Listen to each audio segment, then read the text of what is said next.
Hey guys, Ryan Dossey, and in today's video, I want to let you in on a private conversation I had with a friend of mine that totally changed my life. Let's dive right in.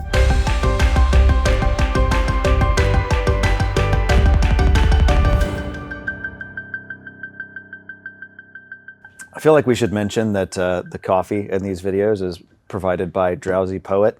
$4 gets you a cold brew with a cold brew ice cube, which I feel like is a nice touch because as it melts, it doesn't water down your coffee. So if you're ever in Pensacola, that's where you should go. So I don't know what it necessarily is about real estate investors, but I know I'm guilty of this myself. I feel like especially those of us that coach or sell courses or run masterminds, there can be a little bit of like extremely passive aggressive animosity. And I think I'm guilty of it as much as other people are. I kind of got a kick out of like the red flag trend that was going around on Instagram and Twitter lately of like, oh, if they do this, it's a red flag. And they're pointing out like the one they don't do, but ignoring the other ones they do.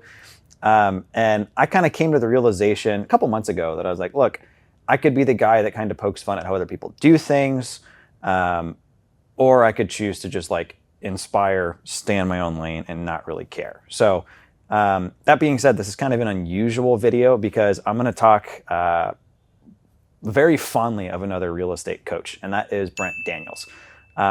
Comically, when I first met Brent, for some reason I thought his name was Brent McDaniel. So I used to call him Brent McDaniel, which is not his name. It's just Brent Daniels.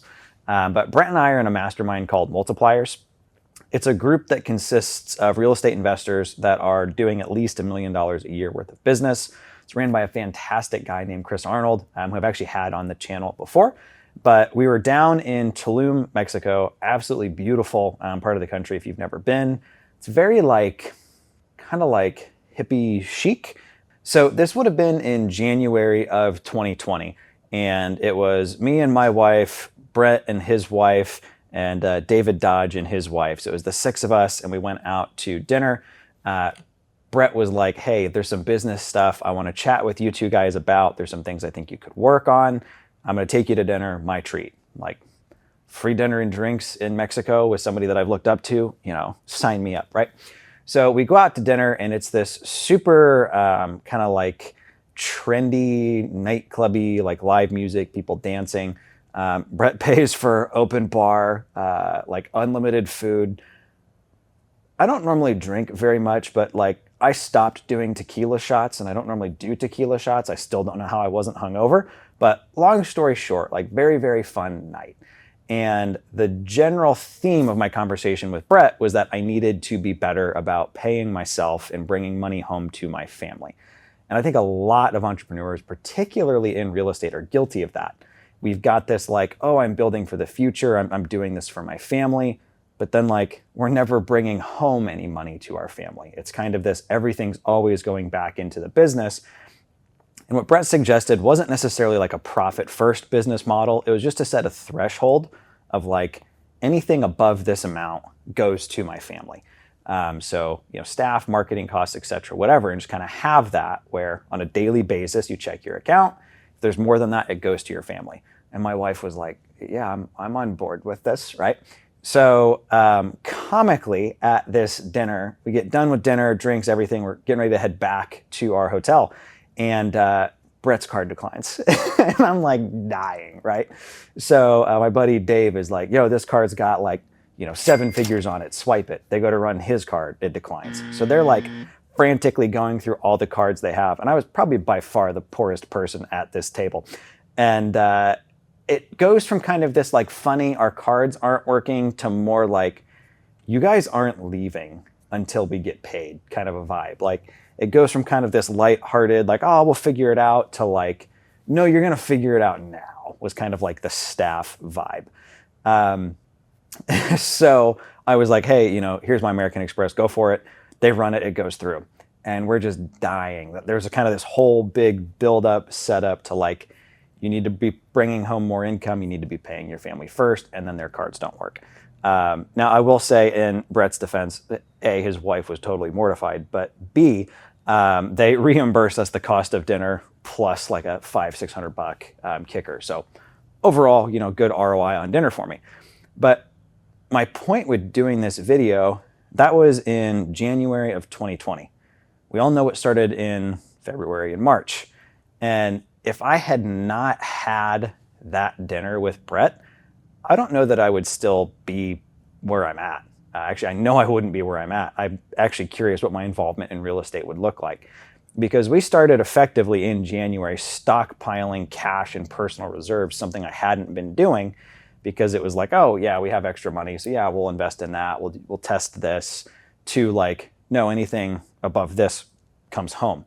And we had a moment in March or April, right when COVID got like really serious, with our answering service called Porter, that like 50% of our clients paused their billing.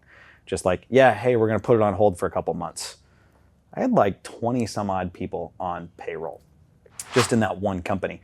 And if I hadn't had that conversation with Brett, I don't know that I would have had the liquidity to weather that storm. So, by all means, invest, buy assets, flip houses, wholesale, do things that cash flow, but also make sure that you keep some cash on hand.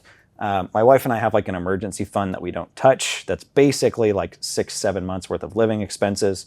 We've then got about another year's worth that's invested in like some accounts that pay us interest on a monthly basis that we can rip from very easily if we need to, without any like tax implications. So you definitely want to make sure you kind of have those safeguards in place. But then even just from the standpoint of being in business, I know that I start to get a little too comfy if I have too much cash sitting. So I've got a rule with one of my business coaches that there's a certain dollar amount I'm not allowed to have sitting. If I start to get near it, it has to go into an investment, into a property or something. And that just keeps me from getting like lazy or comfortable. So, really the reason why I'm sharing this, I think I owe it to Brett to give him a like public thank you as somebody who's like a competitor technically in the real estate coaching space, but that's not how I look at it. He's a really good friend of mine.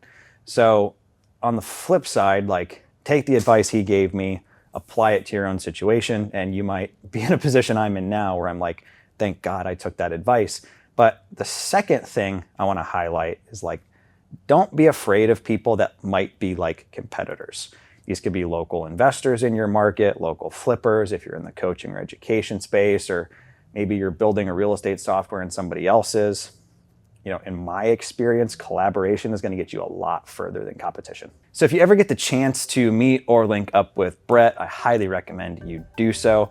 But in your own market, make sure you're paying yourself and your family, and also make sure that you're networking, because doing it by yourself is just tiring and you won't go nearly as far as you could if you were collaborating. Again, my name is Ryan Dossey. Hopefully you found kind of this like recap of a private conversation that changed my life helpful. I hope it does the same for yours. Be sure to like and subscribe. I'll talk to you next time.